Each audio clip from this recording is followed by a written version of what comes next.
जय माता दी। आइए सुनते हैं अहोई अष्टमी व्रत कथा एवं पूजन विधि।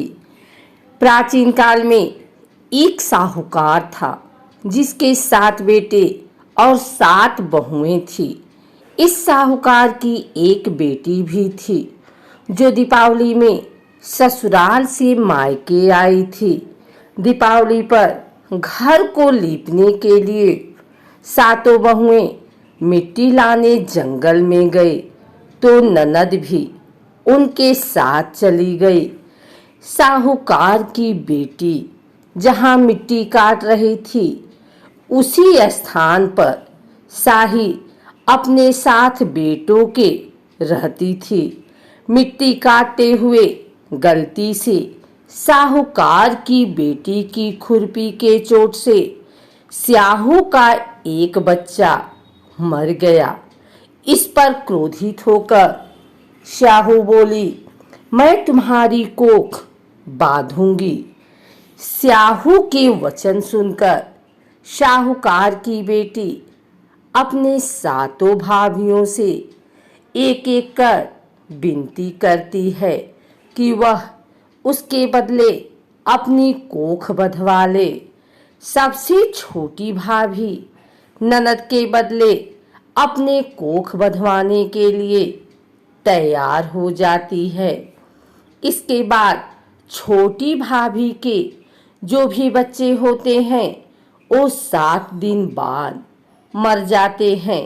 7 पुत्रों की इस प्रकार मृत्यु होने के बाद उसने पंडित को बुलवाकर इसका कारण पूछा। पंडित ने सुरही गाय की सेवा करने की सलाह दी। सुरही सेवा से प्रसन्न होती है और उसे स्याहू के पास ले जाती है। रास्ते में थक जाने पर दोनों आराम करने लगते हैं। अचानक साहूकार की छोटी बहू की नजर एक ओर जाती है। वह देखती है कि एक सांप गरुड़ पंखनी के बच्चे को डसने जा रहा है और वह सांप को मार देती है। इतने में गरुड़ पंखनी वहां आ जाती है और खून बिखरा हुआ देखकर उसे लगता है कि छोटी बहू ने उसके बच्चे को मार दिया है। इस पर वह छोटी बहू को चोंच मारना शुरू कर देती है। छोटी बहू इस पर कहती है कि उसने तो उसके बच्चे की जान बचाई है। गरुड़ पंखनी इस पर खुश होती है और सुरही सहित उन्हें स्याहू के पास पहुंचा देती है। वहां स्याहू छोटी बहू की सेवा से प्रसन्न होकर उसे 7 पुत्र और 7 बहू होने का आशीर्वाद देती है। स्याहू के आशीर्वाद से छोटी बहू का घर पुत्र और पुत्र बधुओं से हरा भरा हो जाता है। दंत कथा के अनुसार एक बार एक औरत अपने 7 पुत्रों के साथ एक गांव में रहती थी। एक दिन कार्तिक महीने में वह औरत मिट्टी खोदने के लिए जंगल में गई। वहां पर उसने गलती से एक पशु के शावक की अपने कुल्हाड़ी से हत्या कर दी।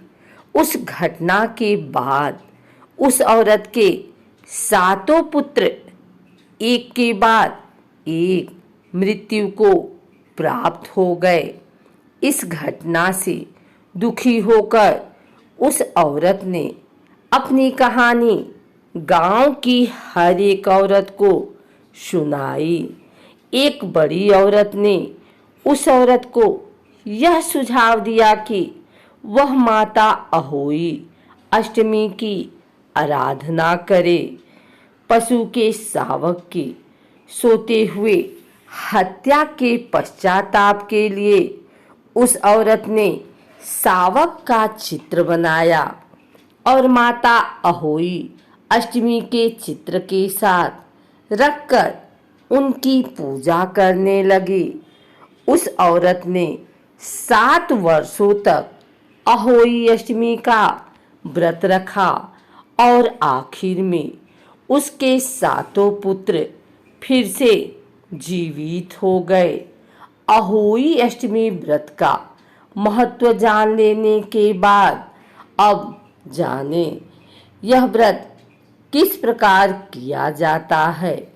आइए सुनते हैं अहोई अष्टमी व्रत की पूजा विधि।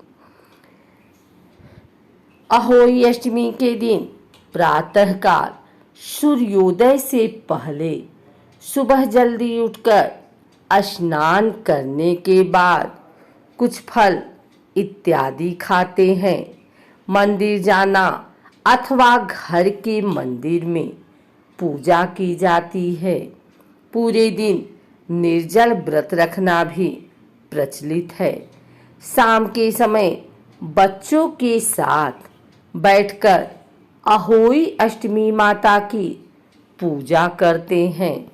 दीवार पर अहोई अष्टमी माता की तस्वीर बनाते हैं अथवा एक कैलेंडर लगाते हैं।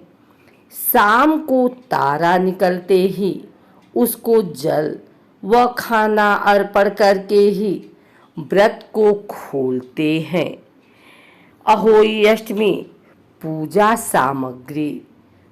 सामग्री में चावल, रोली, मूली अथवा धूप की नाल होनी चाहिए। अहोई अष्टमी के दिन व्रत करने वाली महिलाओं के किसी से ऊंची आवाज में बात नहीं करनी चाहिए।